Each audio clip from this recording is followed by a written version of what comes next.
자, 창세기 24장이 본문이 굉장히 길어요. 도대체 이게 몇 절이냐면 67절까지예요. 67절까지라서 굉장히 본문이 긴데 또 잘하는 게 있잖아요. 요약한 거. 한번 잘 요약을 해보는데 24장 나갈게요. 바로. 긴데 이삭이 신부 찾는 이야기예요. 그죠? 리브가. 근데 이제 누구를 보내요? 늙은 종을 보냅니다. 그죠? 그래서 이제 찾아오죠. 라반의 집에 가서 리브가를 찾아오는 이야기입니다. 그죠? 그런데 여기서부터 여기까지가 쭉 그 찾아오는 이야기예요. 여기까지가. 근데 여기 라반한테 가가지고 지금까지 있었던 일을 한번 또 얘기해요. 그래서 길어지는 거야. 스토리가 두 번 반복됩니다. 그죠? 두 번 반복되면 또 이상한 또 그치? 끼워 맞추기를 해야지. 되새김질, 막벨라굴, 버불, 두배, 그랄, 그치? 그럼 막 나오네. 그 하나님의 스토리는 우리가 자세히 못 봐서 그렇지 두 번씩 반복된다는 거죠. 또 두 명이 두 번씩 반복된다는 이야기를 갖고 있어요. 그런데 오늘 여기 보면 알겠지만 스토리가 여기서부터 여기까지 진행되잖아요. 그리고 라반한테 얘기할 때 단어들이 바뀌어요. 치를 이제 채면은 그게 어떤 의미를 갖고 있는지 좀 알 수 있어요. 왜냐하면 여기까지는 신부를 찾는 이야기잖아요. 근데 여긴 신부를 찾았잖아요. 그 신부에 대한 명칭이라든지 이런 게 다 바뀌어 있어요. 성서는 그냥 아무렇게나 그 리브가를 여자라고 썼다가 소녀라고 썼다 그냥 아무렇게나 쓰는 게 아니라고. 그러니까 여기는 여자라고 썼다가 여긴 소녀라고 썼다 막 이러잖아요. 얘는 이샤란 말이에요. 이샤 할 때 이샤. 그리고 여기는 이제 소녀라는 단어고 그런 내용들이 몇 가지가 있어요. 그것만 잘 눈치채면 재밌을 것 같아요. 길기 때문에 빨리빨리 보겠습니다. 첫 번째 1절 나이가 많아 늙었고 여호와께서 그에게 범사에 복을 주셨더라. 아브라함이 나이가 많대요. 근데 늙었다는 표현을 썼고 그렇겠죠. 100세에 애를 낳았으니까 그죠? 그리고 2절 아브라함이 자기 집 모든 소유를 맡은 늙은 종에게 이르되 자 늙은 종 그리고 이제 아브라함도 늙었다고 돼 있고 여기 늙은 종이라고 돼 있죠. 늙은 종이면은 보내지 말아야지. 메소포타미아까지 경험이 많아서 낙타 10마리 주고 보내요? 노인 학대야?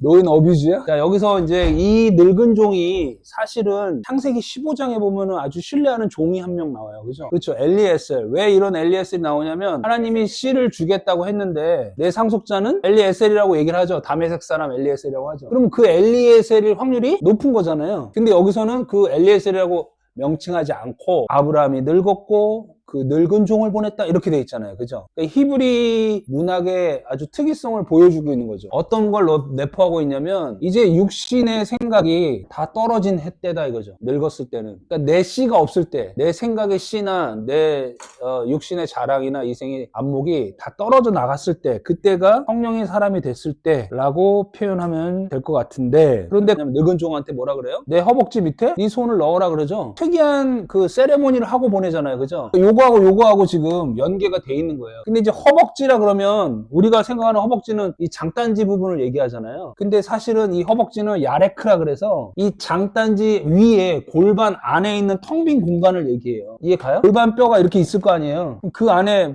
뭐가 채워져 있을 거 아니에요. 그게 뭐예요? 생식기 아니에요. 그러니까 그 생식기 안에 손을 넣으라는 얘기는 마치 야곱한테 야곱을 칠 때 어딜 쳐요? 우리가 환도뼈라고 그러잖아요. 그 환도뼈가 여기 나오는 이제 그 카프라는 단어인데 이 환도뼈가 바로 골반 안쪽에 텅 비어 있는 곳이라는 뜻이에요. 그러니까 골반이 이렇게 엉덩이 뼈가 이렇게 있을 거 아니에요. 그 안에 있는 것이란 뜻이에요. 그러면 그 안에 뭐가 있어요? 남자고 여자고 다 생식기가 있다는 얘기죠. 그럼 거길 쳐서 절개 만들었다는 얘기는 할례를 했다는 얘기죠. 이 생식기를 쳤다는 그런 의미를 갖고 있는데 이게 무슨 의미일까요? 이제 육신의 씨가 아니다라는 얘기잖아요. 할례라는 것은 이제 육신의 씨를 가지고 일할 때가 아니다라는 것을 내포하고 있는 겁니다. 그러니까 지금 아브라함이 늙은 종을 보내서 이삭을 위한 신부를 얻으러 가잖아요. 잘 생각해보세요. 아버지가 늙은 종을 보내서 나의 사자를 보내서 이삭이라는 그리스도의 모형의 신부를 얻으러 가는 거잖아요. 그러니까 그리스도라는 모형을 이삭이라고 상정을 해보면 그 신부가 누구겠어요? 그리스도의 신부니 교회예요. 교회. 우리예요. 우리를 얻으러 가는 그 길을 묘사하고 있다고 봐도 무방을 합니다. 그래서 그런 허벅지에 마음의 할례를 이제 묘사를 하고 있고요. 자, 3절. 내가 너에게 하늘의 하나님, 땅의 하나님이신 여호와를 가리켜 맹세하노니 너는 내가 거주하는 이 지방 가나안 족속의 딸 중에서 내 아들을 위하여 아내를 택하지 말고 내 고향 내 족속에로 가서 내 아들 이삭을 위하여 아내를 택하라. 자, 하나님을 뭐라고 표현해요? 지금 여기서 하늘의 하나님, 땅의 하나님이라고 표현하죠. 그러면은 땅은 아래치고 하늘은 샤마임이잖아요. 궁창을 하늘이라고 그런다 했죠. 궁창. 그 윗물과 아랫물 만물을 나눠서 그 가운데를 궁창이라 그러고 그 궁창을 뭐라 부른다 그래요? 하늘이라 부른다, 샤마임이라 부른다 그랬죠? 그 하나님과 땅은 이제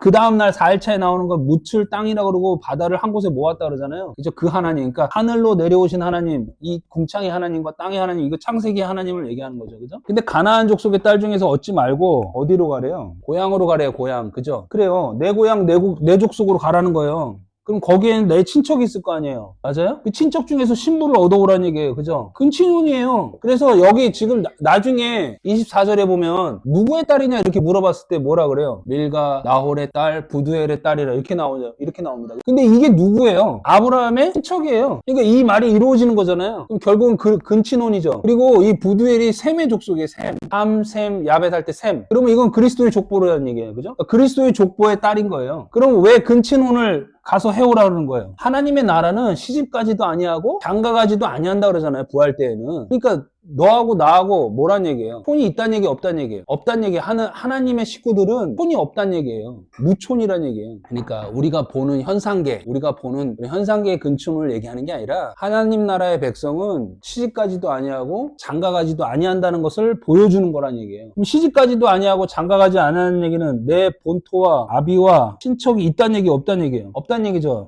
이런 관계성에서부터 떠난 사람들이란 얘기예요. 그러니까 어떻게 보면 잔인하게 들릴 수도 있잖아요. 그러니까 본토 친척 아비의 땅을 떠나라고 한 아브라함에게 된 명령은 우리에게 대한 명령이잖아요. 우리가 기존에 갖고 있었던 관계성, 그것보다 더 높은 차원의 관계성으로 들어가란 얘기잖아요. 즉 무촌의 관계성으로 들어가란 얘기예요. 근데 우리는 손이 안으로 굽는다고 자식 먼저 생각하고 친척 먼저 생각하고 형제 자매 먼저 생각하잖아요. 근데 하나님의 나라는 그게 아니라 그 너머, 그 위에, 그보다 지경이 더 넓은 차원의 얘기를 하고 있는 거다, 이 얘기잖아. 그걸 떠나란 얘기는, 지금 여기서 친구를 얻어라는 얘기는 교회인 우리가 하나님의 백성으로서, 하나님의 나라의 백성으로서 이런 육신의 혈연 관계 어떻게 하란 얘기예요? 넘어가란 얘기죠. 넘어선 교회란 얘기죠. 그걸 예수 그리스도께서 다 우리를 이렇게 엮어주셨잖아요. 하나로. 그 얘기를 하는 거죠. 에베소서 5장 30절에 보면은 여러분들이 잘 아시는 말씀이에요. 우리는 그 몸의 지체임이라. 그러므로 그 사람이 부모를 떠나 아내와 합하여 둘이 한 육체가 될지니 뭐라 그래요? 이 비밀이 크도다 그러면서 뭐라 그래요? 그리스도와 교회에 관한 대하여 말하노라 이렇게 돼 있고 뭐라 그래요? 너희도 각각 자기의 아내 사랑하기를 자신같이 하고 아내도 남편을 존경하라 이렇게 돼 있는데 이게 뭐 부부간의 우애를 얘기하는 것도 있지만 그리스도와 교회의 관계를 얘기한 것이다 이거죠. 그래서 지금 이런 깊은 내용이 이 안에 숨어 있는 거예요. 그죠? 왜 갑자기 그냥 먼 메소포타미아까지 가서 내 고향 족속에 가서 신부를 구해라고 하냐 이거야.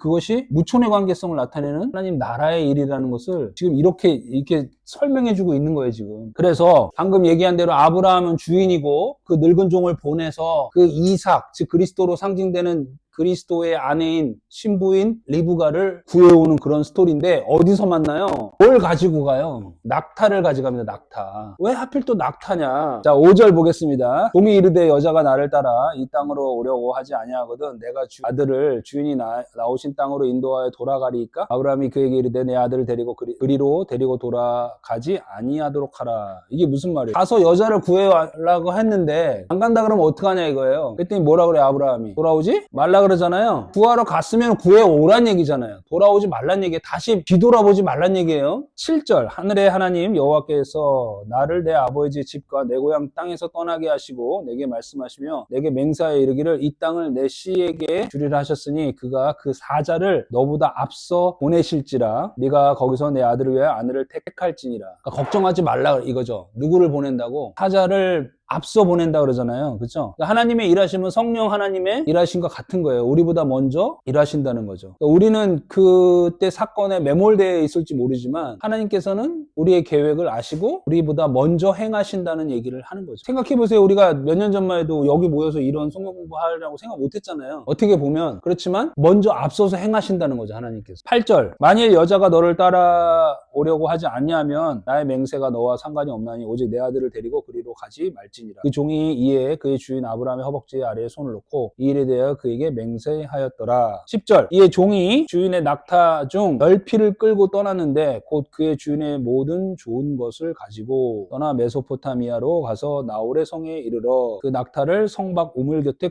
꿀렸으니 저녁 때라. 여인들이 물을 기르러 나올 때였더라. 자, 이거 시간도 봐야 돼요. 언제예요? 저녁에 저녁. 성서는 반드시 뭐부터 시작해? 밤부터 시작해서 어디로 가요? 아침으로 가는 게 이제 요미라 그랬죠? 여기도 저녁이고 나중에 여기 밥 먹을 때 언제였냐? 밥 같이 먹는데 이제 그게 아침이에요. 54절에 먹고 마시고 유숙하니 아침이다 이렇게 나오잖아요. 그죠? 근데 처음에는 안 먹어요. 나중에 얘기했지만 그러다가 하나님의 일을 다시 이렇게 설명해주고 먹어요. 그게 아침이에요. 그러니까 저녁과 아침을 잘 보셔요. 자, 그런데 이제 낙타 10피를 보냈다 그랬어요. 그죠? 성서에서 낙타는 이 나귀랑 똑같아요. 부정한 짐승의 나귀. 근데 낙타는 이 그림에서 보다시피 등짐을 지고 어디를 건너가요? 사막, 광야를 건너가잖아요. 그러니까 이제 김멜이라는 히브리어가 있어요. 이게 낙타를 형성한 단어거든요. 여기 보이세요? 낙타가 가말이에요. 가말, 그죠? 캐멜. 근데 이게 김멜인데 이게 낙타를 표시하거든요. 낙타같이 생겼어요. 광야를 지나가는데 뭘 싣고 지나갈까요? 광야를 건너가면 뭘 싣고 가요? 말씀을 싣고 가는 거예요. 광야에서는 어떤 말씀이 내려온 거예요? 율법 말씀이 내려온 거죠. 하나님의 율법 말씀을 실어 날르는 역할을 하는 게 낙타인 거예요. 그러니까 여기 지금 아브라함 집에서부터 신부를 구하러 길에 가는 그 길까지 말씀을 들고 가는 거예요. 그래서 어디까지 가요? 우물까지 가야죠. 그래서 우물에서 물동이를 기울여서 물을 먹이는 거예요. 이제 그런 메타포들이 들어있는 거죠. 그리고 주인의 모든 좋은 것을 가지고 떠나 이렇게 돼 있죠. 성서에서는 좋은 것을 주지 않겠느냐라고 누가복음 11장에 나와요. 그죠? 구하라, 찾으라, 문을 두드리라. 아비가 좋은 것을 주지 않겠느냐. 그것이 뭐라 그래요? 성령을 주시지 않겠느냐 이렇게 나와요. 이런 것들이 다 숨어 있는 거죠. 이 안에 그 말씀과 성령이 같이 숨어 있는 겁니다. 자, 그리고 낙타가 성박 우물 곁에 꿀렸으니 낙타에 이제 짐이 있을 거 아니에요. 이렇게 짐이. 그러면 성문박 우물 곁에 진리 옆에 말씀을 내려놓는 거죠. 낙타는 짐을 내릴 때 사람이 이렇게 내리는 게 아니라 낙타가 어떻게 해요? 무릎을 꿇잖아요. 무릎을 꿇고 내려놓는 거예요. 무릎을 꿇고 짐을 내려놓는 거죠. 율법의 짐을 내려놓은 건데, 여러분 예수님이 겟세마네 동산에서 기도할 때 어떤 모습으로 기도했나? 누가복음 22장 41절에 보면 돌 던질 만큼 가서 무릎을 꿇고 기도하여 이렇게 돼 있어요. 그러니까 뭐 지근거리겠죠. 돌 던질 만큼이니까. 근데 그 돌도 이제 말씀을 얘기하는 거예요. 돌은 그만큼 가서 무릎을 꿇고 우리에게 있었던 율법의 짐을 다 내려놓고 기도를 하시는 거죠. 12절 보겠습니다. 그가 이르되 우리 주인 아브라함의 하나님 여호와여 원하건대 오늘 나에게 순조롭게 만나게 하사 내 주인 아브라함에게 은혜를 베푸시옵소서. 이 늙은 종의 기도죠. 순조롭게 하옵소서. 아버지의 뜻대로 하옵소서. 아브라함에게 은혜가 있게 하옵소서 이렇게 기도를 합니다. 13절 성중 사람의 딸들이 물길러 나오겠사오니 내가 우물 곁에 서 있다가 한 소녀에게 이르기를 청하건대 여기 이제 소녀라고 나오죠. 그 리브가를 너는 물동이를 기울여 나로 마시게 하리니 그의 대답이 마시라 내가 당신의 낙타에게도 마시게 하리라 하면 그는 주께서 내 종 이삭을 위하여 정하신 자라 이로 말미암아 주께서 내 주인에게 은혜 베푸심을 내가 알겠나이다. 이때 한 소녀라고 표현했는데 이때 소녀는 아직 특정되지 않았죠. 인물이 그죠? 어떤 여자라도 오면 이 말 아니에요. 그죠? 그리고 이제 물동이를 기울여라는 표현이 있죠. 그죠? 진리를 부어서, 윗물을 부어서 이 말. 그 다음에 낙타에게도 마시게 하라. 자, 15절. 말을 마치기도 전에 리브가가 물동이를 어깨에 메고 나오니 리브가는 이제 물동이를 어깨에 메고 나왔어요. 그러면 리브가는 물이 있다는 얘기죠. 말씀을 갖고 나왔다는 얘기예요. 나오니 그는 아브라함의 동생 나홀의 아내 밀가의 아들 부두엘의 소생이라. 이거 아까 설명했죠. 한 친족이라고 그랬어요. 여기 24절에도 또 나와요. 그죠? 너가 누구냐 그랬을 때 또 나온다 그랬어요. 자, 16절 보겠습니다. 그 소녀는 보기에 심히 아름답고 지금까지 남자가 가까이 하지 아니한 처녀더라. 그가 우물로 내려가서 물을 그 물통에 채워가지고 올라오는지라. 자, 이제 리브가에 대한 설명인데 리브가는 뭐라고 돼 있어요? 남자를 가까이 하지 아니한 처녀라고 돼 있죠. 이런 표현도 굉장히 특정한 표현이에요. 그죠? 이 성서에서 남자를 가까이 하지 않은 처녀는 정결한 처녀라고 그래요. 정결한. 어디서 들어봤어요? 정결한 처녀는. 고린도 후서 11장 2절에 보면은 우리를 정결한 처녀라고 하나님의 신부라고 표현이 되어 있어요. 내가 하나님의 열심으로 너희를 위하여 열심을 내노니 내가 너희를 정결한 처녀로 한 남편인 그리스도께 드리려고 중매함이로라. 그러니까 신랑은 그리스도고 교회인 우리는 뭐란 얘기예요? 정결한 처녀라고 표현되어 있어요. 그리고 계시록에도 우리가 즐거워하고 크게 기뻐하며 그에게 영광을 돌릴세 어린 양의 혼인계약이 이르렀고 그의 아내가 자신을 준비하였으므로 그에게 빛나고 깨끗한 세마포 옷을 입도록 허락하셨으니 이 세마포 옷은 성도들의 옳은 행실로다. 천사가 내게 말하기를 기록하라. 어린 양의 혼인잔치에 청함을 받은 자들은 복이 있도다 하고 내게 말하되 이것은 참되신 하나님의 말씀이라. 뒤에 말씀이 아니라 말씀들. 그러니까 이것이라는 얘기는 혼인잔치에 청함을 받은 자들은 말씀들이더라 이렇게 돼 있죠. 그러니까 이 정결한 신부 신랑인 그리스도하고 중매를 했다 이렇게 표현되어 있죠. 바울은 이렇게 메타포가 되어 있는 겁니다. 남자를 가까이 하지 않은 정결한 처녀. 자 17절 종이 마주 달려가서 이르되 네 물동이의 물을 내게 조금 마시게 하라. 그가 이르되 주여 마시소서 하며 급히 그 물동이를 손에 내려 마시게 하기를 다하고 이르되 당신의 낙타를 위하여서도 물을 길어 그것들로 배불리 마시게 하리이다. 20절 급히 물동이의 물을 부위에 붓고 다시 기르려고 우물로 달려가서 모든 낙타를 위해 깃는지라. 지금 리브가의 행위를 잘 보세요. 이 늙은 종이 말한 대로 그대로 행하고 있죠. 근데 한 가지 물동이를 이렇게 기울여서 낙타를 위해서도 배불리 마시게 하십시오라고 하는데 20절에 보니까 급히 물동이의 물을 어디에다 붓고 부유에다 붓고 또 어떻게 해요? 다시 우물로 달려가서 모든 낙타를 위하여 깃는지라 이렇게 돼 있죠. 그러니까 지금 우물가에서 만났는데 다시 달려가서 물을 떠왔다 이런 표현이 나와 있죠. 그죠? 달려간다는 얘기는 굉장히 이제 급하게 움직인다는 얘기예요. 그죠? 그 다음에 이제 구유도 심상치가 않죠. 그죠? 구유는 짐승의 뭐예요? 먹이통이잖아요. 이런 상징이 예수 그리스도의 그 탄생과 어울려서 나타나고 있는 겁니다. 자, 그리고 이제 29절에도 이 라반이 달려간다는 표현이 나와요. 그 다음에 여러분들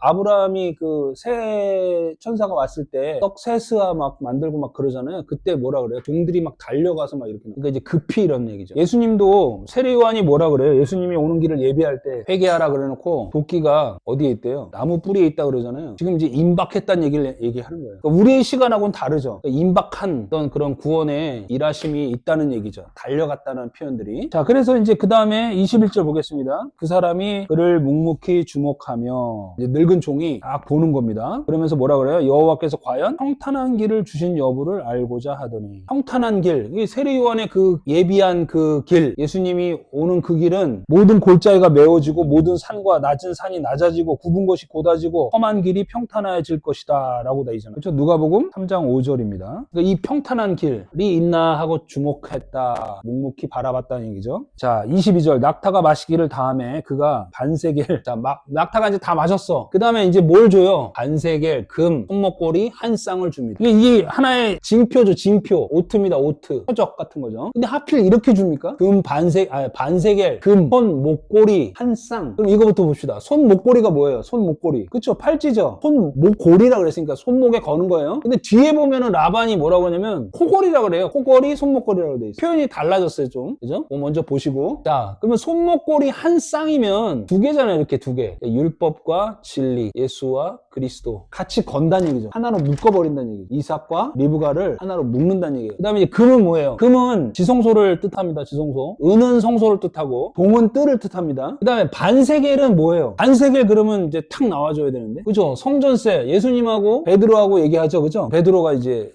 우리 성전세 내야 되는데요. 그러니까 예수님이 뭐라 그래요? 야, 아들이 아버지 집 가는데 무슨 성전세냐 그러면서 맨 마지막에 뭐라 그래요? 바닷가에 가서 낚시를 하면은 물고기가 나올 텐데, 이렇게 물고기가 나올 텐데 그 입에 뭐가 있다 그래요? 어떤 돈 얼마 있어야 돼요? 반세겔 있어야 돼요? 한 세겔 있어야 돼요? 한 세겔 있어야 돼요. 왜? 반세겔은 너를 위하여, 반세겔은 나를 위하여. 그러니까 너와 나가 합쳐서 한 세겔이 돼야 되는 거예요. 그러니까 너와 나가, 율법인 너가 반세겔, 진리인 예수 그리스도가 반세겔. 그래서 합쳐서 한 세겔이 돼야 되는 거예요. 그렇죠? 한 쌍이니까. 그렇죠? 반세겔 무게의 금 목걸이 한 쌍이니까 두 개를 준 거잖아요. 근데 일단 반세겔이 몇 번 안 나와요. 출애굽기 성전세 이야기가 출애굽기 거기다 써놨는데 30절에 나와요. 30절. 그 다음에 예수님 이야기가 마태복음 17장에 나와요. 거기 출애굽기 30장 12절 한번 볼까요? 네가 이스라엘 자손의 수요를 조사할 때, 조사받은 사람의 그 수를 계수할 때 자기의 생명의 속전을 여호와께 드릴지니. 속전 얘기하는 거예요. 그죠? 이는 그를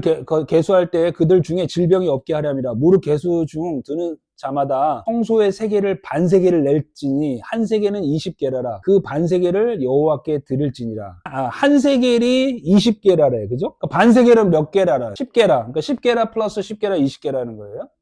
계수 중에 드는 모든 자는 곧 몇 살? 20살 이상이 된 자가 여호와께 드리되 너의 생명을 대속하기 위하여 여호와께 드릴 때 부자라고 반세력에서 더 내지 말고 가난한 자라고 덜 내지 말라 이거지. 이것만큼만 내란 얘기예요. 그거 더 내면 뭐 자기 의예요. 뭐 생각나요? 막벨라굴 살라니까 해적속이 뭐라 그래요? 사지 말라 그러잖아요. 우리 공부했잖아 지난 시간에. 자기가 주겠다 그러잖아요. 그 자기 의예요, 자기 의. 속 좀 필요 없습니다. 부족하게도 말고 더 하지 말란 얘기는 예수님의 공로 로 너와 함께 죽겠다는 얘기예요. 그래서 뭐라 그래요? 16절 너는 이스라엘 자손에게 속전을 취하여 회막 봉사했으라. 이것이 여호와 앞에서 이스라엘 자손의 기념이 돼서 너의 생명을 대속하리라. 그러니까 이것은 성전에 관한 이야기라 이 얘기예요. 성전은 누구예요? 우리잖아요. 그러니까 우리가 반세겔이 되고 예수가 반세겔이 돼서 죽는 거예요. 그것이 성전이라 이 얘기를 하는 건데 마태복음 17장에 보면은 갈릴리에 모일 때 예수께서 제자들에게 이르시되 인자가 장차 사람들의 손에 넘겨져 죽임을 당하고 3일 만에 살아나리라 하시니 제자들이 매우 근심하니라. 그러니까 이제 세겔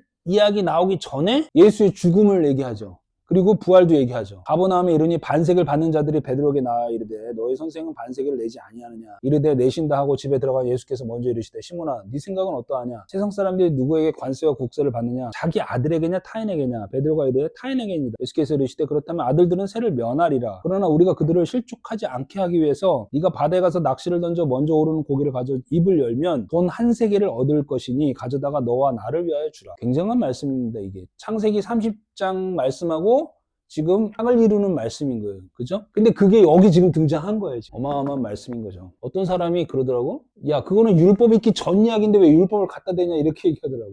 민수기 내용은 율법 이야기인데 왜 창세기를 하면서 여기 있던 율법을 여기다 갖다 대냐 이 얘기를 하는 거야. 그러니까 계시록이 창세기보다 앞선다는 얘기가 굉장히 엄청난 말씀인 거예요. 그 말 자체가. 자, 그래서 이거를 줬다는 얘기가 굉장히 중요한 이야기입니다. 근데 이따가 얘기하겠지만 여기 코걸이도 있어요. 코는 이제 호흡을 얘기하는 겁니다. 호흡, 루아흐. 자, 그랬더니 23절 네가 누구의 딸이냐 이렇게 물어보죠. 너 누구의 딸이냐 이렇게 물어봅니다. 네가 아버지 뭐 하시노?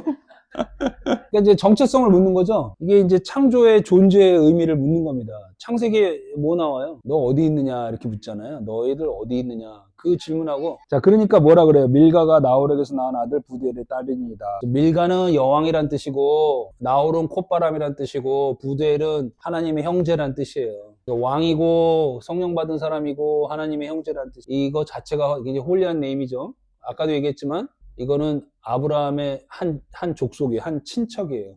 한 형제의 자매예요. 시집가지도 아니하고 장가가지도 아니하는 하나님의 가족들을 얘기하는 겁니다. 그래서 마태복음 거기 22장 제가 참고로 써놨어요.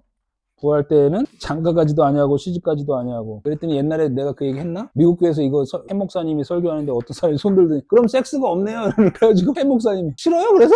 막 웃었어. 남자분이 손들고 그러더라고. 25절 또 이르되 우리에게 집과 사료가 족하며 유숙할 곳도 있나이다. 하필 집과 사료야. 지푸라기하고 먹을 것도 있다 이거죠. 이 지푸라기는 건축 재료잖아요. 뭔가를 지어진다는 의미고 이 사료는 먹이는 거니까 뭐예요? 양식도 있다는 얘기예요. 그런 얘기를 하는 거고. 그랬더니 이 늙은 종이 이제 보세요. 그 사람이 머리를 숙여 여호와께 경배하고 또 하나님 여호와를 찬송하나이다 이렇게 돼 있죠. 여기 보세요. 이제 예배 행위가 들어가죠. 바라크 머리 숙여서 경배하고 찬송합니다. 그러더니 아주 중요한 말씀을 해요. 나의 주인에게 주의 사랑과 성실을 그치지 아니하셨사오며 여호와께서 길에서 나를 인도하사 내 주인의 동생 집에 이르게 하셨나이다. 이 사랑과 성실이라고 돼 있는데 번역이 좀 잘못됐어요. 헤세드와 에메트인데 이 헤세드는 mercy의 mercy, 자비와 뭐 사랑이라고 돼 있지만 요 성실은 좀 잘못됐어요. 이 에메트는 진리의 진리, truth입니다. 그러니까 love and truth예요. 하나님의 네이처죠. 하나님의 네이처를 설명하고 있는 겁니다. 헤세드, love입니다. 사랑입니다. 근데 에메트는 진리입니다. 진리. 근데 여기서 또 반복할 때 여기 보면 어디가 있어? 여기 있다. 인자함과 진실함이라고 돼 있죠. 헤세드와 에메트를 여기서는 사랑과 성실이라고 되고 여기는 인자함과 진실함이라고 돼 있어요. 인자함은 봐줄 수 있는데 진실보다는 진리입니다. 진리. 말씀을 얘기하는 거예요. 그렇죠? 사람이 진실하다 할 때 뭐 어니스트 그런 개념으로 가는 게 아니라 하나님의 말씀 진리를 얘기하는 거예요. 28절 소녀가 달려가서 이 일을 어머니 집에 알렸더니 소녀가 누구예요? 근데 여기 지금 나하르라고 돼 있어요. 나하. 영워먼이죠. 리브가인데, 그리고 아까도 말했지만 라반한테 다시 얘기할 때는 이 리브가를 뭐라 그래요? 젊은 여자라 그래요. 그러니까 이거는 아직 아내가 안 된 거예요. 리브가 이시아는 이미 아내가 된 거예요. 이제 이런 터미널로지를 바꿔서 얘기한다 이거죠. 근데 왜 어머니 집에 갔어요? 뭐라 그래요? 아까 아버지 집에 유숙할 곳이 많다고 뭐 이러잖아요. 근데 달려간 곳은 어디예요?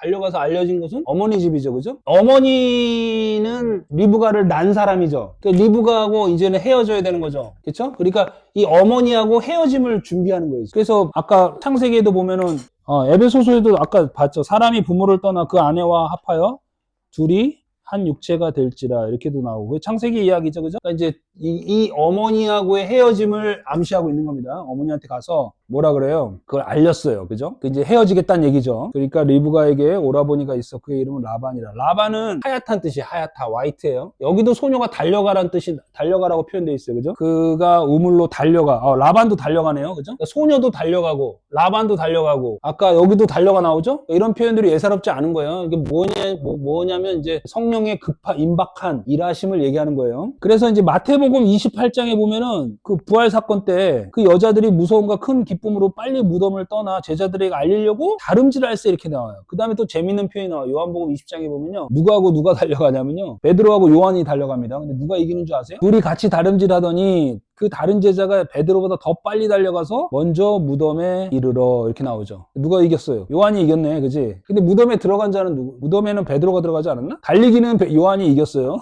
이런 표현들 다름질했다. 달려갔다. 그 다음에 또 엠마오의 두 제자도 엠마오로 내려갔다가 예수님 보고 예루살렘으로 어떻게 해요? 급히 달려갔다 그런 얘기 나오죠. 30절 그의 누이의 코골이와 그 손의 손목걸이를 보고 그의 누이 리브가가 그 사람이 자기에게 이와 같이 말하더라 함을 듣고 그 사람에게 나아감이라.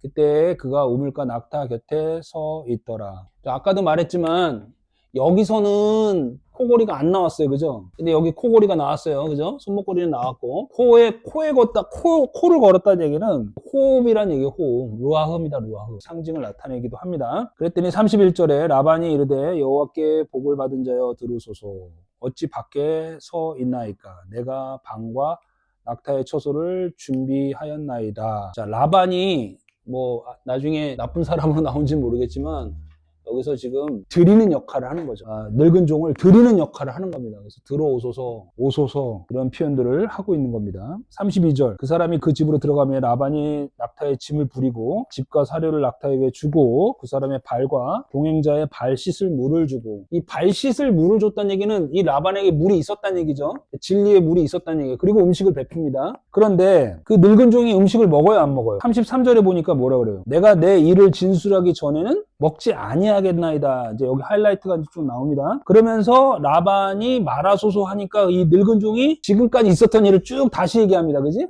35절 여호와께서 나의 주인에게 크게 복을 주시어 창성하게 하시되 소와 양과 은금과 종들과 낙타와 나귀를 그에게 주셨고 나의 주인의 아내 사라가 노년에 나의 주인에게 아들을 낳음에 주인이 그의 모든 소유를 아들에게 주었나이다. 늙은 종이 이제 얘기합니다. 소, 양, 은, 금, 종들, 낙타, 나귀. 근데 여기서 나귀는 안 줬잖아요, 사실은. 낙타하고 나귀는 어떻다는 얘기예요, 지금. 같은 거예요, 같은 율법. 종도 마찬가지예요. 우리 이삭 바치러 갈 때 나귀 위에다 뭘 얹혀요? 안장. 그게 이제 신약에 오면 겉옷이라 그랬잖아요. 그쵸? 그 율법된 위에 겉말씀이 덮는다 그랬잖아요. 그리고 이제 종들을 베드로와 요한으로 봤다면 그 종들도 같이 올라가잖아요. 올라가서 거기서 기다리라 그러잖아요. 그쵸? 이런 내용들이 고스란히 들어있는 겁니다, 여기. 그죠? 은금은 아까 얘기했어요. 금은 지성소라 그랬고, 은은 성소라 그랬고, 소와 양은 재물이죠. 희생 재물이죠. 이런 제의적인 내용들이 들어있는 거죠. 자, 그리고 나서 지금 했던 얘기를 그대로 합니다. 그런데 우리가 눈여겨봐야 될 게 43절이에요. 내가 이 우물 곁에 서 있다가 젊은 여자가 이렇게 돼 있죠. 43절에 젊은 여자는 알마란 뜻인데 그것이 처녀란 뜻이에요. 처녀. 그러니까 정결한 신부를 또 얘기하는 거죠. 그죠? 그러니까 여기 남자를 가까이 하지 않은 처녀를 했을 때 요가 응수하는 거죠. 그리고 44절에 그 여자 할 때 그 여자가 바로 이시샤가 되는 거죠. 부인이 되는 거죠. 교회된 우리를 확정짓는 이야기들을 하고 있는 겁니다. 자, 그 다음에 47절에 코골이를 그 코에 꿰고 손목고리를 그 손에 끼우고 이런 표현들이 나오죠. 꿰고라는 표현은 숨이라 그래요. 숨은 이게 지정하다인데 지정하다. 코골이를 꿰다, 손목을 꿰다 그러고 지정하다. 너는 내 것이다. 너는 내 아들이라 이런 뜻이에요. 그리스도의 신부된 우리 보고 하나님께서는 너는 내 아들이라, 내가 성령으로 인쳤다 이 얘기를 하는 겁니다. 자, 그리고 이제 48절에 바른 길이라고 되어 있는데 리브가를 신부로 얻는 길이잖아요. 세상적으로 보면 아까도 말했지만 근친이 결혼하는 방법이잖아요. 그렇지만 그것이 바른 길이라고 소개가 되어 있어요. 진리는 한 가족들이 결혼하는 것을 말합니다. 그 다음에 이제 49절 볼게요. 아까 없던 말씀이에요. 자, 당신들이 인자함과 진실함으로 내 주인을 대접하려거든 내게 알게 해 주시고 그렇지 아니할지라도 내게 알게 해 주셔서 내가 우로든지 좌로든지 행하게 하소서. 이런 표현 없었잖아요. 그죠? 그러면 우는 뭐예요? 우. 옳은 거 바른 길이죠. 좌는 바르지 않은 길이죠. 그래서 누구 생각나요? 네가 좌하면 내가 우하고 네가 우하면 내가 좌하리라. 그런 생각나죠? 이제 우로든지 좌로든지란 말은 하나님께서 인자함과 진실함으로 행하셨으니까 네가 그걸 내한테 신부를 알려주는 그 길을 내가 택하겠다 그 얘기예요. 바른 길로 가겠다 그 얘기예요. 50절 라반과 부두엘이 대답하여 이르되 이 일이 여호와께로 말미암았으니 우리는 가부를 말할 수 없노라. 이렇게 둘이 말합니다. 그죠? 라반이 말해도 되는데 갑자기 부두엘 같이 말하잖아요. 그죠?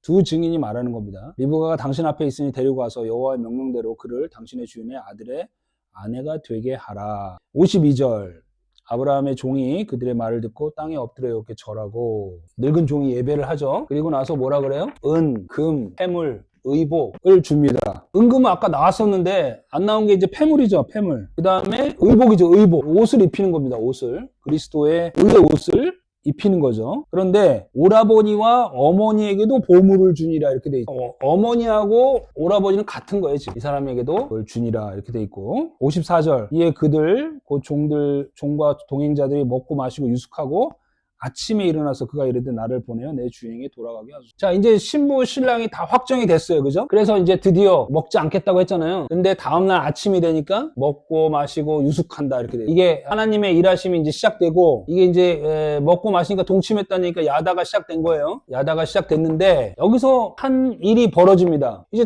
스토리가 다 끝난 것 같잖아요. 그죠? 이제 그리스도의 신부인 교회가 하나님의 인치심을 받고 하나가 되는 야다의 길로 들어선 거잖아요. 우리라고 한번 생각을 해보세요. 낙타에게 물을 먹이고 율법을 지나서 이제 진리 말씀으로 야다하는 관계성에 들어간 거예요. 먹고 마시고 유숙했단 말이에요. 그런데 열흘을 좀 더 머무소서 이렇게 나옵니다. 55절 리브가의 오라버니와 그의 어머니가 이르되 이 아이로 하여금 며칠 또는 열흘을 우리와 함께 머물게 하라. 그 후에 그가 갈 것이니라. 여러분들은 이걸 어떻게 보세요? 열흘을 머물게 하라. 아소르.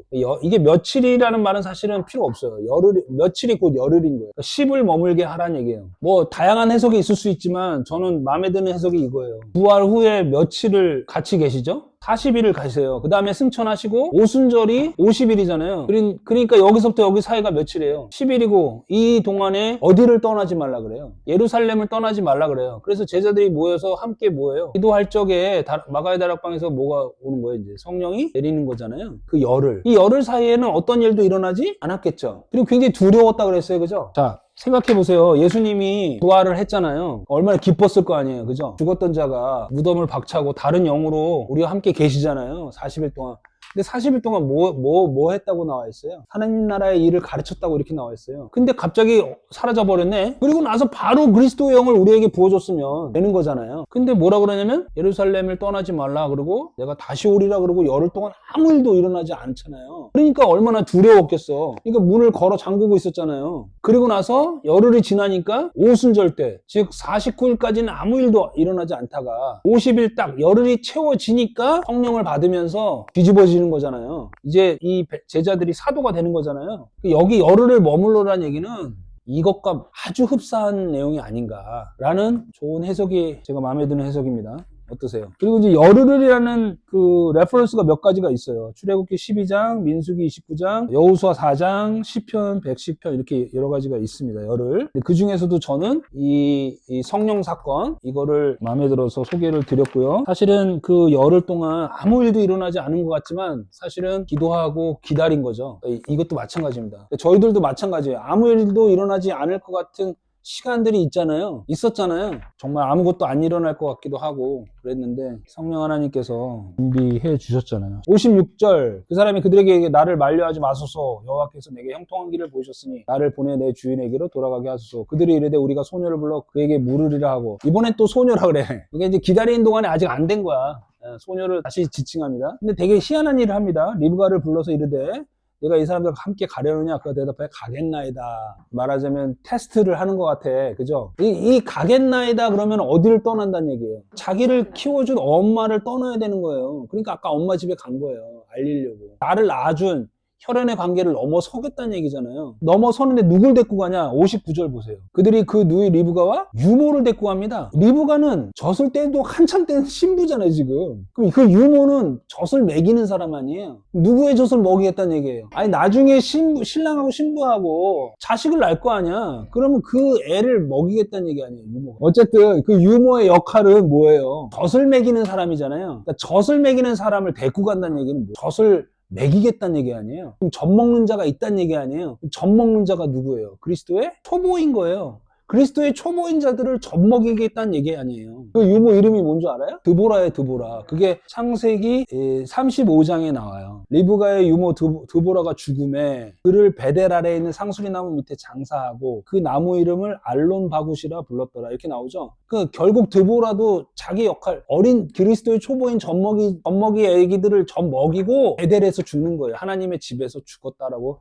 표현이 돼 있잖아요. 60절 리브가가 축복하여 이르되 우리 누이여 너는 천만인의 어머니가 될지어다. 모든 이의 어머니 누구 생각나요? 천만인이면 모든 이잖아. 사라에게 사라. 그러면 사라는 누구의 아내예요? 아브라함의 아내죠. 그러면 지금 리브가는 이삭의 아내예요. 이 지금 어머니의 관계, 아들을 낳을 수 있는 어머니 신부가 아내가 되고 이게 이제 어머니가 되는 그 관계성을 보여주는 거예요. 아들 낳는 자로 우리 교회를 삼겠다는 얘기예요.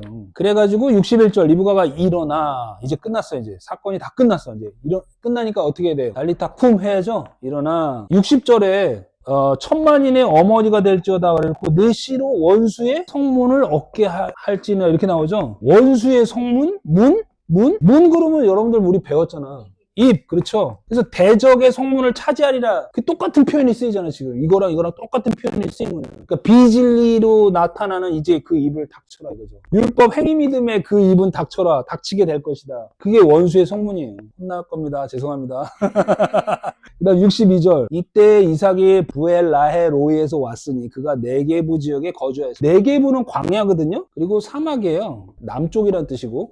근데 거기에 거주하였는데 거기에서부터 이제 왔대요. 그러니까 신부를 맞이하기 위해서 겉말씀이 있던 이 광야에서부터 부엘라렐로이로 올라온 거예요. 근데 부엘라렐로이가 무슨 뜻이냐? Well over living one my seer. 무슨 말이에요? 살아계신 나의 seer는 보는 자잖아요. 살펴보는 자, 그죠? 의 우물에 거하였더라 이 말. 그러니까 살아계신 나의 하나님인데 그 하나님이 뭐 하시는 하나님이세요? seer니까 나를 살펴보시는 그 하나님의 그 우물 곁에 있었더라 이 말이에요. 그러니까 부엘샤바하고 똑같은 거야 지금. 그죠? 안식의 우물 부엘샤바하고 지금 똑같은 얘기를 하는 거예요. 딱 보니까 이제 신부가 오죠. 63절 이삭이 저물 때 들에 나가 묵상하다가 왜 들에 나갔을까요? 왜 밤에 들에 나가서 묵상을 해요? 이삭이 신부가 안 오니까 달밤에 나가서 체조해요? 자, 이삭이 저물 때 들에 나가 묵상하다가는요, 그 들의 들짐승 같은 우리들을 그것을 곰곰이 생각하는 거예요. 그죠? 그리고 나서 눈을 딱 들으니까 낙타들이 오는 거예요. 12페이지 보겠습니다. 자, 진리의 눈을 딱 들어서 보니까 낙타들이 따그닥따그닥 옵니다. 리브가가. 이제 리브가도 맞장구를 쳐야죠. 같이. 눈을 들어서 이삭을 바라보고, 그죠? 낙타에서 내려. 그러니까 이삭이 눈을 들어서 딱 보니까 리브가도 눈을 딱 봐서 눈이 어떻게 된 거예요? 띠리릭 하고 마주친 거죠, 그죠? 진리의 눈으로 하나님을 보기 시작하는 거예요. 그러니까 낙타에서 내려가지고 65절 말씀이 이제 마지막 하이라이트가 되는데 아까도 말씀하셨다시피 잘 보세요. 종에게 말하되 들에서 배회하다가 우리에게로 마주오는 자가 누구냐? 종이 이르되 이는 주인이다. 하니까 리브가가 너울을 가지고 어떻게 해요? 너울을 가지고 가려요? 벗겨요? 가립니다. 너울을 가지고 가리더라. 이 너울은요, 이 베일입니다, 베일. 면사포 쓰셨어요? 여보, 당신 결혼할 때 면사포 썼어요? 안 썼어요? 기억이 안 나. 그냥 나갔어요? 사모님 결혼할 때 면사포 어디까지 썼어요? 뒤통수에다만 가렸어요? 앞에도 가렸어요? 여성 억압의 상징이야? 근데 신랑을 보니까 이 너울이 이제 베일인데 이렇게 돼 있는 걸 가렸다 그렇게 돼 있잖아요. 그렇죠? 이게 무슨 의미일까요? 이 너울이라는 단어가 딱 2번 쓰입니다, 성서에서. 여기 한 번 하고 시아버지 다말, 유다와 다말인가요? 이 사건에서 너울이 한 번 쓰여요. 그 너울을 한번 볼까요? 38장. 어떤 사람이 다말에게 말하되 시아버지가 자기 양털을 깎으려고 딥나에 올라왔다 한지라. 그가 그 과부의 의복을 벗고 너울로 얼굴을 가리고 몸을 휩싸고 딥나 길 곁 에나임 문에 앉으니 이는 셀라가 장성함을 보았어도 자기를 자기 아내로 주지 않음으로 말미암으니라. 그가 얼굴을 가렸으므로 유다가 그를 보고 뭐로 여겨요? 창녀로 여겨 길 곁으로 그에게 나아가 이르되 청하건대 나로 내게 들어가게 하라 하니 그의 며느리인 줄도 알지 못하였어. 그가 이르되 당신이 무엇을 주고 내게 들어오려느냐 하면서 증표가 이제 나오는 거죠. 과부의 의복을 벗고 과부는 의복을 입었네요. 그러니까 과부의 의복이 있었네요. 과부의 의복을 벗고 너울로 얼굴을 가리고 율법의 옷을 벗고 이 신랑이 오니까 이 너울로 얼굴을 가렸다고 돼 있어요. 자, 너울로 가리니까 이 사람이 뭐라 그래요? 창녀니까 그 다음에 들어가죠. 이상하지 않아요? 예수님이 누구랑 같이 계셨어요? 창녀랑 같이 계셨어요. 그러니까 이제 몸 파는 사람이라는 얘기가 아니라 이제 유다하고 다말이 이제 야다의 관계로 들어가잖아요. 그러니까 율법의 옷을 벗었는데 너울이 나의 얼굴을 가려야 되는 거예요. 내 얼굴로는, 그러니까 과부의 의복을 벗었다는 얘기가 내 얼굴을 가렸다는 얘기가 같은 얘기예요. 과부의 의복을 벗었다는 얘기는 율법의 옷을 벗었다는 얘기인데 내 얼굴로는 살 수 없습니다라고 내 얼굴을 가리는 행위가 율법을 벗은 행위라는 거예요. 그러니까 들어가잖아요. 그러니까 야다의 관계로 들어가잖아요. 창녀로 여기고 그러니까 윤리 도덕적으로 자꾸 우리가 생각하면 안 되는 거지. 이거는 말이 안 되니까. 예수님도 세리와 창기와 같이 식사하고 지내셨다는 얘기는 낮은 자, 율법의 의복을 벗고 내 얼굴을 가린 가린 자들과 함께 지냈다는 얘기예요. 야다의 관계로 들어갔다는 얘기라고 해석을 합니다. 그러니까 우리가 얼굴을 너울로 가려야 돼요? 말아야 돼요? 가려야 되는 거예요. 가리는 게 율법의 옷을 벗는 거예요. 그래서 바울은 이걸 깨달아가지고 이걸 수건이라고 해석했어요. 그래서 수건을 벗겨질 날이 올 거다 이렇게 얘기를 한 거예요. 고린도후서 3장 14절. 그 수건은 그리스도 안에서 없어질 것이라. 그러니까 내가 벗기는 게 아니라 그리스도 안에 있어야 벗겨진다는 얘기. 우리가 그리스도 안에 들어가려면 내 얼굴을 가지고 들어가는 게 아니라 내 얼굴을 가리고 들어가는, 그럼 그리스도 안에서 벗겨진다는. 자, 내 얼굴은 율법의 얼굴인 거예요. 내 얼굴을 너울로 가리고 신랑을 맞이하면 신랑이 벗겨진다. 그리스도 안에서 수건이 벗겨졌다. 그 얘기. 나는 계속 너울을 쓰지 않고 다니잖아요. 이 말을 잘해야겠다. 그죠? 헷갈리기만 안 되게. 내가 안 쓰고 다니잖아요. 그럼 내가 율법으로 다니는 거잖아요. 그래서 사는 거잖아요. 그냥 내 얼굴로 살잖아요. 근데 이제 신랑을 만나러 갈 땐 내 얼굴을 가리라는 거예요. 그게 율법을 벗는 거잖아요. 그러면 이제 그리스도 안에서 수건을 벗겨준다 그 얘기죠. 그렇죠. 자기 부인이죠. 내 얼굴을 어떻게 너울로 가려요? 더 예쁘게 하려고 화장하지 내가 내 얼굴 가릴 수 있어요? 그러니까 이제 하나님의 방식은 반대인 거예요. 그죠? 내 얼굴을 너울로 가리고 신랑을 만나러 가는 거죠. 나는 내 얼굴이 아닙니다. 내 얼굴로는 살 수 없는 자입니다. 내 얼굴로는 율법밖에 나올 게 없습니다라고 내 얼굴을 가리고 신랑한테 가는 거죠. 그렇죠. 자기 부인으로 가는 거죠. 그러면 그리스도께서 그 수건을 벗겨주시고 신부를 맞이한다는 얘기겠죠. 자, 고린도서 11장 3절. 그러나 너희가 알기를 원하노니 각 남자의 머리는 그리스도, 여자의 머리는 남자예요. 그리스도의 머리는 하나님이시라. 무릇 남자로서 머리에 무엇을 쓰고 기도나 예언을 하는 자는 그 머리를 욕되게 하는 것이요. 여자로서 머리에 쓴 것을 벗고 기도나 예언을 하는 자는 그 머리를 욕되게 하는 것이니 이는 머리를 민 것과 다름이 없음이라. 만일 여자가 머리를 가리지 않거든 깎을 것이요. 만일 깎거나 미는 것이 여자에게 부끄러움이 되거든 가릴지니라. 결국에는 여자인 우리가 머리를 가리란 얘기예요? 벗으란 얘기예요? 가리란 얘기예요. 그죠? 그러니까 저먼 베프티스트가 머리 가리고 다니잖아요. 그리고 이슬람은 또 히잡 쓰고 다니잖아요. 이거에 근거해서.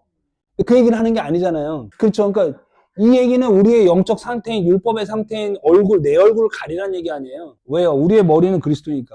그 얘기를 하는 건데 그걸 오해하고 있다 이거죠. 너울이란 단어 자체는 두 번만 딱 써요, 여기. 마지막 보겠습니다. 종이 이 행한 일을 다 이삭의 아뢰매 이삭이 리브가를 인도하여 그의 어머니 사라의 장막으로 들이고 그를 맞이하여 아내를 삼고 사랑하였으니 이삭이 그의 어머니를 장례한 후에 위로를 얻었더라. 느낌이 이상하지 않아요? 갑자기 엄마 죽는 걸로 나오잖아요. 이상하잖아. 며느리 들었으면 잔치도 하고 그래야 되는데 아까 뭐라 그랬어요? 사라가 어머니 이삭이 리브가를 인도하여 그의 어머니 사라의 장막에 들이고 그랬잖아요. 들이고라는 단어 지난 시간에 배웠잖아요. 보라고. 이끌어 들이고라는. 들이고라는 말은 뭐라는 얘기를 했어요? 하나 됐다는 얘기라 그랬잖아요. 그러니까 사라하고 리브하고 하나인 거예요. 그러니까 아까 천만인의 어머니 할 때 누구 생각난다 그랬어요? 사라, 이거 같은 얘기 하는 거예요. 그러니까 리브가하고 사라하고는 같은 거예요. 그렇죠? 그리스도의 신부인 우리고 같다는 얘기를 하는 거예요, 지금. 그러니까 들이고 그를 맞이하여 아내로 삼고 사랑했다 이거야. 그리스도의 신부로서 그리스도하고 사랑을 나눴다. 야다 관계가 된 거예요. 그리고 이삭이 그의 어머니를 장례한 후에 위로를 얻었더라. 첫 번째 어머니 떠나보내고 두 번째 천만인의 어미를 이삭은 맞이한 겁니다. 정리하겠습니다. 거의 시간 다 됐죠? 쭉 보이세요? 왜 낙타를 가져갔고 낙타가 10번인가 쓰여요. 이 본문에서. 그 다음에 이런 늙은 종을 이끌어서 그리스도의 신부인 리브가를 만나게 하는 하나님의 계획이고 이야기입니다. 결국 우리의 이야기예요. 우리 이야기. 낙타 끌고 가서 진리의 물 먹이게 하시고 그리스도의 신부로 나오게끔 하는. 그래서 우리가 아들 낳게 하는, 우리가 또 다른 어미로서 이제 다른 아들을 낳게 하는 그 사라로 살게, 그 리브가로 살게 하시는 거예요. 이제 사라는 어디에 묻혀요? 막벨라 굴에 묻히고 이제 이삭과 리브가 이야기가 나오는 거예요. 그리고 이제 또 야곱의 이야기로 넘어가. 결국 성서는 찢어주셔가지고 아들 낳는 이야기예요. 별거 아닌 것 같은데 이 진리 말씀에 목말라 있는 자들이 영상을 보고 필기하면서 공부한대잖아요.